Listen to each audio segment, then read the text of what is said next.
Сәлеметсіздер ме, 9 сынып оқушылары? Біз бүгінгі видеода Қазақстан тарихынан 3 тоқсанға арналған тжб жұмысын орындайтын боламыз. Бірінші тапсырма: берілген ақпараттардың ақиқат не жалған екендігін анықтап, жалған жауапты түсіндіріңіз. Бірінші ақпарат: Панфилов басқарған 316 атқыштар дивизиясы Мәскеуді ерлікпен қорғауға қатысты. Бұл ақпарат ақиқат. Бауыржан Момышұлы Ұлы Отан соғысы уақытында Кеңес одағы батыры атағын алды. Жалған ақпарат: себебі Бауыржан Момышұлы соғыс кезінде Кеңес одағы батыры атағын алған жоқ. Әлия Молдағұлова майданда мерген болды. Ақиқат: соғыс уақытында Қазақстанның қорғасын өнеркәсібі оқ-дәрі жасауда ерекше үлес қосты. Ақиқат: соғыс жылдарында Қуанышбаев күріш өнімін алуда рекорд жасаған. Жалған ақпарат: себебі Ыбырай Жақаев күріш өнімін алуда рекорд жасаған, ал Жазылбек Қуанышбаев қой өсіруші малшы болған. Екінші тапсырма: мәтінді қолданып, әскери өнеркәсіп кешендердің Қазақстанға тигізген зардаптарын талдаңыз. Семей полигоны жайлы көп айтылады, бірақ халыққа әкелген зардабы жайлы маңызды шешім табылған жоқ. Әсіресе Азғыр мен Тайсойған полигондары қамтып отырған 1,4 миллион гектар жер радиоактивті ластануда. Байқоңырдан ұшырылатын тәжірибелі космос кемелерінің сол жердің тұрғындарына әкелетін экологиялық апаты, ондағы техногендік өндірісте ластану, радиоактивтілік және ракета космос қалдықтарымен ластану топырақтың құнарсыздануына, жайылымдардың тозуына жоғары деңгейде әсер етуде. 1949-1996 жылдар аралығында Қазақстан жерінде 503 ядролық қару сыналды. 20 миллион гектар жер экологиялық апатты аймақ, тіршіліксіз экожүйелерге айналды.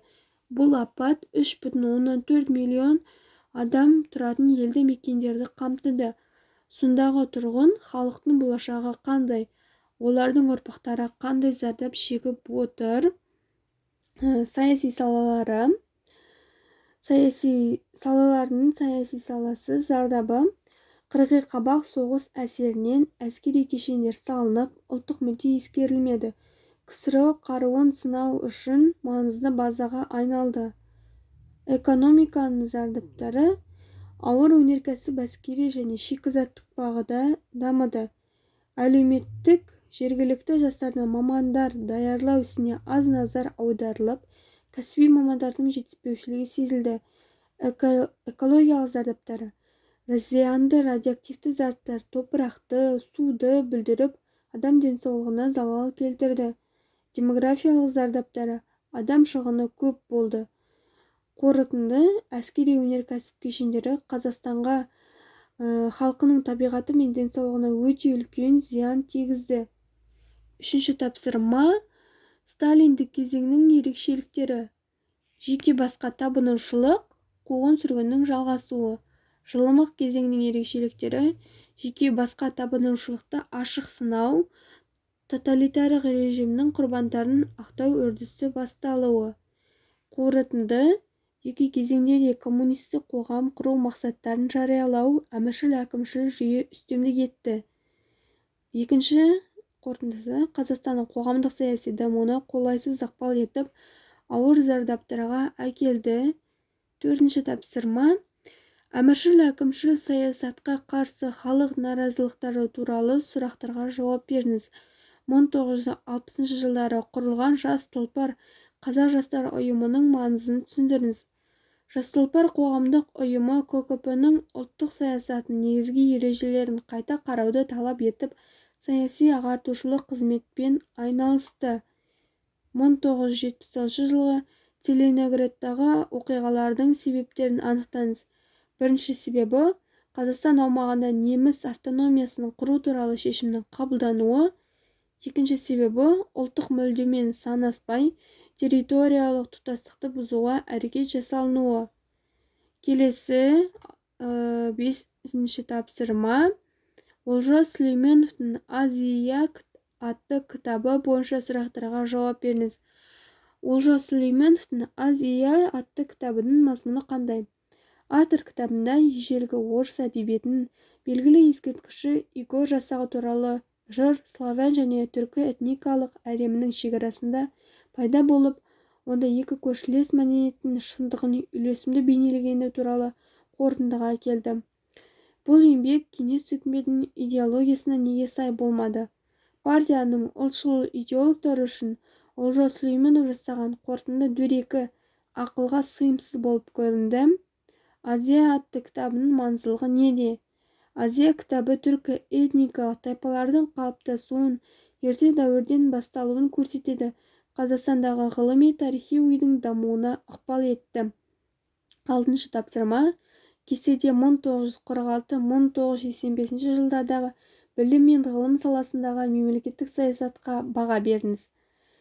Білімнің күшті жақтары. 1984 жылы балаларды 6 жастан бастап оқытуға көшу, еңбекпен ұштастыра оқыту үшін оқу материалдық база жасау, оқу бағдарламасына жаңа пәндер қосу жөніндегі мектеп реформасы басталды. Білімнің әлсіз жақтары. Қазақ мектептерінің жабыла басталуы, оқу орындарында мектептерде сабақ өткізетін бөлмелер, оқулықтар, тіпті мұғалімдер де жетіспеді. Ғылымның күшті жағы. 1985 жылы республикада 40.377 ғылыми қызметкер жұмыс істеді. Олардың 864 ғылым докторы, ал 650 ғылым академиясының академиктері, корреспондент мүшелері, профессорлар болды. Ғылымның әлсіз жақтары. Ғылыми жұмыстардың бірін-бірі қайталауы, ғылыми зерттеулердің тиімділігі күрт төмендеді. 1985 жылы өндіріске енгізілген бір зерттеудің экономикалық тиімділігі 2 есе төмендеді. Білім мен ғылым саласындағы мемлекеттік саясатқа баға беріңіз дейді.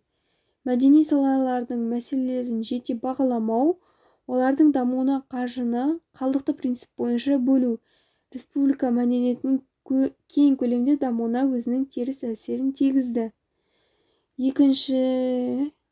Экономикадағы тежеу мен тоқырау құбылыстары қоғам өмірінің мәдени салаларына да ғылымның дамуына да кері әсерін тигізіп қоймады. Қорытынды.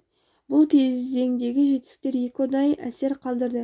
Бір жағынан білім беру, ғылым мен өнер салаларындағы оңды өзгерістер, ғылым академиясы ашылды, даярланған кәсіби мамандар пайда болды, жаңа театрлар салынды.